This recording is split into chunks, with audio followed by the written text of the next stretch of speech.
लालच ने व्यापारी की जिंदगी तबाह कर दी। व्यापारी किशन अपनी संपत्ति के लिए दूर दूर तक मशहूर था, लेकिन किशन में एक कमी थी। वह बहुत कंजूस था।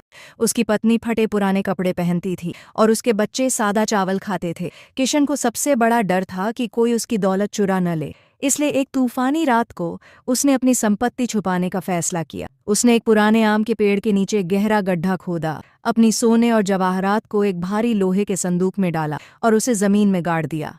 उसने अपने आप से मुस्कुराते हुए कहा, अब कोई इसे नहीं ढूंढ पाएगा। उसने किसी को, यहाँ तक कि अपनी पत्नी को भी, ये नहीं बताया कि उसका खजाना कहाँ छुपा था। साल बीत गए और किशन बूढ़ा हो गया। अपनी छुपाई हुई दौलत का जुनून उसे खाए जा रहा था। उसने व्यापार करना छोड़ दिया, हंसना छोड़ दिया और अपने दिन आम के पेड़ की रखवाली में बिताने लगा।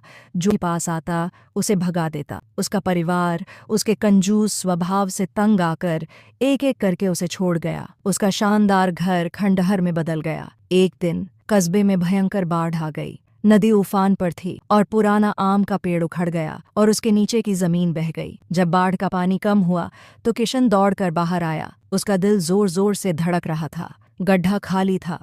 उसका लोहे का संदूक पानी के तेज बहाव में बह गया था और नदी के कीचड़ भरे गहराई में हमेशा के लिए खो गया था। किशन घुटनों के बल गिर पड़ा और रोने लगा। उसकी दौलत, जिसे उसने इतने लालच से जमा किया था, चली गई थी। अब उसके पास न परिवार था, न दोस्त और न ही सोना। अपने आखिरी दिनों में वह कस्बे में भिखारी बनकर घूमता रहा, दूसरों की दया पर जीवित रहा, वही दया जो उसने कभी किसी को नहीं दिखाई।